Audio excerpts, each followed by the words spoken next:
Bom dia, meu querido telespectador, minha telespectadora do Mensagem de Esperança.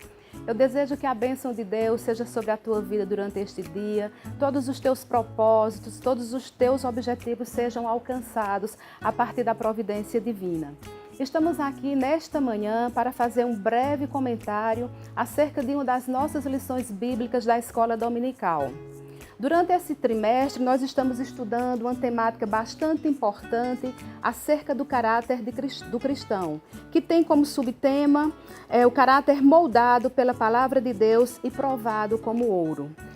É um tema bastante oportuno para os dias atuais, uma vez que a sociedade está envolvida numa ideologia de inversão de valores. Aquilo que antes era considerado como um valor positivo, como uma conduta ética, digna, que provava o caráter ilibado de um cidadão ou de uma cidadã, hoje está sendo muito relativo, ao ponto de várias aberrações sociais estarem sendo taxadas como normal. E nesse contexto, por vezes, o relacionamento com Deus, a harmonia familiar, o convívio numa igreja está sendo considerado como algo supérfluo, não é prioridade de muitos. Mas a temática desta lição, já convido a você a continuar assistindo às nossas escolas bíblicas dominicais.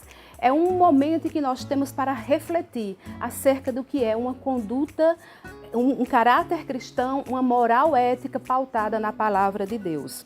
No domingo passado, dia 9 de abril, nós estudamos um tema bastante interessante. O caráter, desta vez, estava pautado na vida de Abel, um dos filhos de Adão, e o caráter que o comentarista trouxe para a nossa reflexão era acerca da dedicação que ele tinha para com Deus, um exemplo de um homem que adorava a Deus, através e tendo uma vida de benignidade e de devoção contínua. Por outro lado, também foi estudado acerca do seu irmão Caim, que, ao contrário de Abel, era movido pelo egoísmo, pela inveja e pela ganância. Então, enquanto Abel estava exemplo de um caráter pautado naquilo que Deus quer que nós sejamos, Caim estava indo em uma outra condição. E na lição do próximo domingo, dia 16, nós iremos estudar acerca de Melquisedeque. O título da lição, Melquisedeque, o Rei de Justiça. O objetivo geral da lição é apresentar as lições do perfil de Melquisedeque como Rei de Justiça. E os objetivos específicos são explicar quem era Melquisedeque, mostrar lições de seu caráter e refletir a respeito de seu sacerdócio. Então, rapidamente, nós vamos pontuar esses três aspectos. O primeiro dele era quem era Melquisedeque. A Bíblia não traz um livro dedicado a ele, não traz vários capítulos dedicados a esta personagem. Nós encontramos pouquíssimas passagens, uma em Gênesis, quando ele aparece enquanto personagem ativo, uma em Salmos e outra no livro escrito aos Hebreus. Lá no livro de Gênesis, ele aparece em um momento em que Abraão acabou de vencer uma batalha quando foi resgatar o seu sobrinho Ló, que havia sido detido pelos reis de Sodoma e Gomorra.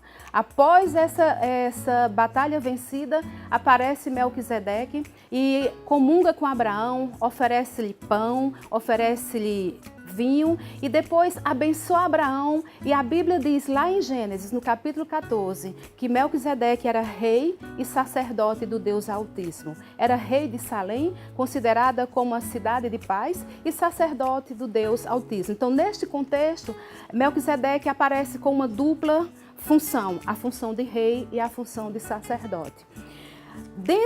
Com isso, nós estamos alcançando o primeiro objetivo da lição. O segundo objetivo é apresentar quais as lições que nós podemos tirar para as nossas vidas a partir do caráter de Melquisedeque. A primeira lição é que ele primava pela justiça. O próprio nome dele está ligado ao seu caráter. A tradução em hebraico para o seu nome significa o Senhor é minha justiça, o Rei de justiça. Então, quando Melquisedeque abençoa a Abraão, dizendo a Abraão que ele é um dos filhos de Deus alcançados pela promessa, Melquisedeque estava tentando relembrar Abraão, através dessa bênção, que a conquista que ele alcançou na vitória não foi por méritos próprios, mas sim através de uma ação divina. O sucesso de Abraão era a partir da providência divina na sua vida. Com isso, nós tiramos uma lição para os dias atuais. Todas as nossas empreitadas, elas devem estar em conformidade com a palavra de Deus. Os nossos sucessos e até mesmo aquilo que nós julgarmos como fracassos, nós devemos imputar a Deus a sua justiça, porque Ele sabe o que é melhor para nós. Outra lição que nós podemos tirar do caráter de Melquisedeque é que ele era um pacificador. A cidade em que ele gerenciava, como eu já disse anteriormente, tem como tradução reino de paz. Então, a partir deste caráter pacificador de Melquisedeque, nós tiramos uma lição para nós. A conduta do cristão, ela deve ser pautada na promoção da paz. Onde nós estivermos, devemos promover a paz, primeiramente no seio da nossa família. A harmonia entre os nossos filhos, a harmonia para com os nossos cônjuges. Depois, estender aos nossos outros familiares, a sobrinhos, a primos, a sogro, a sogra, a nora. Depois, estendermos também no nosso ambiente de trabalho, na nossa vizinhança, onde quer que nós sejamos pacificadores. O último objetivo da lição é refletir acerca do sacerdócio de Melquisedeque. O sacerdócio de Melquisedeque, o escritor aos Hebreus, ele faz uma comparação no capítulo 7 e traz como título para o seu capítulo: o sacerdócio de Melquisedeque era figura do sacerdócio eterno de Cristo. E neste contexto, o escritor começa mapeando ou traçando o perfil de quem era Melquisedeque. Diz que ele era sem pai, sem mãe, sem genealogia, não tendo princípio de dias nem fim de vida, mas sendo feito semelhante ao Filho de Deus. E neste sentido, o escritor diz que Melquisedeque permanece como sacerdote eterno. E falando a respeito de Cristo, o escritor diz: e muito mais manifesto é ainda, se a semelhança de Melquisedeque se levantar outro sacerdote, que não foi feito segundo a lei do mandamento carnal, mas segundo a virtude da vida incorruptível. Então, fazendo um paralelo entre a dupla função que Melquisedeque exercia, a de rei e de sacerdote, nós não encontramos em outro texto no Velho Testamento nenhuma personagem que tenha essa dupla função.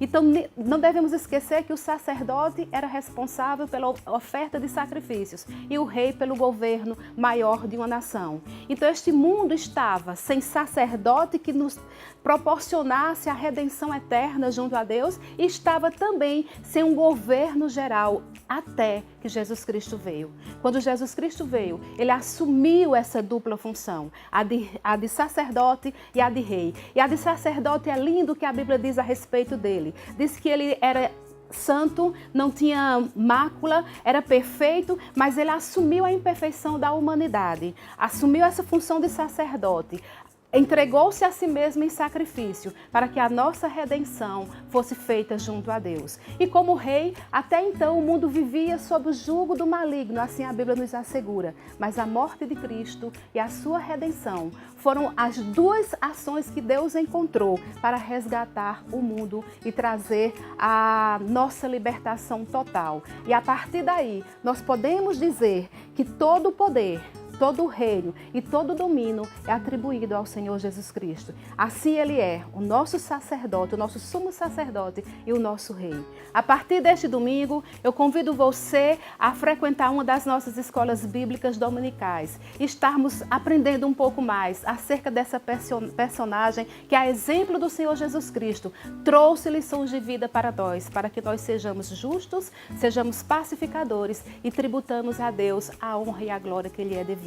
Deus continue te abençoando e estamos esperando você.